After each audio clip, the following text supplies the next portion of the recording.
काम बंद झालं.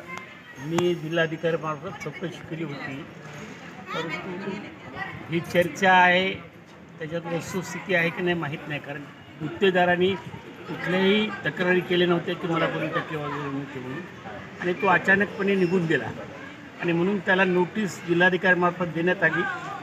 काय अडचणी असतील तर मी सुद्धा जिल्हाधिकाऱ्याला म्हणले की बुवा ही चर्चा चालू आहे तुम्ही म्हणल्याप्रमाणे टक्केवारीची, तसं असेल तर मी सुद्धा खासदार आहे, त्याला कोण टक्केवारी मागते ते माझ्या नोटीसमध्ये आणा, त्याचा बंदोबस्त करण्यात येईल. कारण शेवटी मंदिरात कोणी टक्केवारी जर घेत असेल तर देव तर माफ नाही करणार, पण आम्हीसुद्धा माफ करणार नाही. कारण शेवटी देशामध्ये 12 ज्योतिर्लिंगामध्ये एक अतिशय नागेश्वर ज्योतिर्लिंग आहे. मागच्या महिन्यात मुद्दामून मी ज्या लोकांमध्ये संभ्रम आहे की नागेश 8व्या नंबरचं ज्योतिर्लिंग कोणतं आहे, तर ते पाहिल्यानंतर मी ठामपणे सांगतो की औंढा नागनाथचं नागेश्वर ज्योतिर्लिंगच हे ज्योतिर्लिंग आहे. कारण पूर्णपणे गुलशन कुमार तिथं कृत्रिम बनवलेलं ते देवस्थान आहे. तिथं कुठल्याही जुन्या वस्तू कुठंच नाहीत, जुनी वास्तू नाही, जुनी पद्धत नाही, काम पद्धत पूजेची जी पद्धत आहे तीसुद्धा वेगळ्या प्रकारची आहे. म्हणजे खरं देवस्थान जर कोणतं असेल, लोकांमध्ये महाराष्ट्रातल्या जनतेला मी आपल्यामार्फत सांगू इच्छितो की मनामध्ये काही संभ्रम आणू नका. हा 12 ज्योतिर्लिंगामधला 8वं ज्योतिर्लिंग हे औंढा नागनाथच आहे. याची मी स्वतः शहानिशा करून बोलतोय. मी स्वतः द्वारकेच्या बाजूला जे आहे, ज्याला 8वं ज्योतिर्लिंग म्हणल्या जाते गुजरातमध्ये, तिथं जाऊन आलो. वस्तुस्थिती आहे ते ज्योतिर्लिंग कृत्रिम बनवलेले आहे, ते ओरिजिनल ज्योतिर्लिंग नाही. 4 महिने झालं काम बंद आहे. कलेक्टरनी कंत्राटदाराला ब्लॅकलिस्टमध्ये टाकू असं देखील सांगितलं, पण अद्यापही मंदिराचं काम सुरू झालेलं नाही.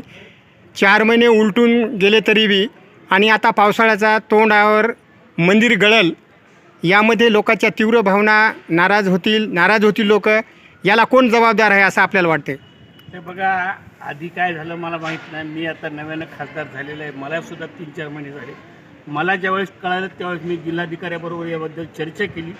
आणि आत्तासुद्धा जे कोणी गुत्तेदारावर ते मी कधी चर्चा करत नाही, पण जे पुरातन खात्याचे अधिकारी आहेत त्यांच्याकडे मी चौकशी केली. मी त्यांना स्पष्ट सांगितलं की तुमच्यावर ही जबाबदारी फिक्स केल्या जाईल. कामामध्ये कुचराई झाली, कामामध्ये जर निष्कृत दर्जाचं काम झालं तर मी तुमच्यावर पूर्ण कारवाई करेन, अशा प्रकारचं सांगितलं. आणि म्हणून काम सुरू आत्ता झालं, आता ते जोरात सुरू राहील असं त्यांनी मला आश्वासन केलेलं आहे.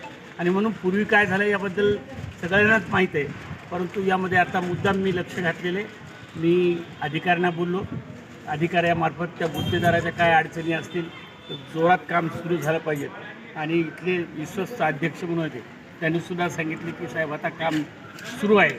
कारण काय अध्यक्ष माहीत आहेत कोण आहे, मी काय नाव घेऊ इच्छित नाही, काही त्याच्यापासून टेक्निकल अडचणी असू शकतात, परंतु अध्यक्षांनीसुद्धा मनावर धरलेलं आहे की कुठल्याही परिस्थितीमध्ये हे काम होणार आहे आणि चांगल्या प्रकारचे पावसाळ्यात करून घेऊ. पावसाळ्यात मंदिर गळाल्याच्या नंतर याला जबाबदार कोण? नाही, आपण ती जबाबदारी फिक्स करू. जर गळालं मंदिर तसं तर त्यावर आपण जबाबदारी फिक्स करू, जी काय कारवाई करता येईल नियमाप्रमाणे ती करू. आता जी गोष्ट होऊन गेली त्याला तर नाही करायचं, पुढं काय करायचं हा निर्णय आपण घेऊ. ठीक आहे सर.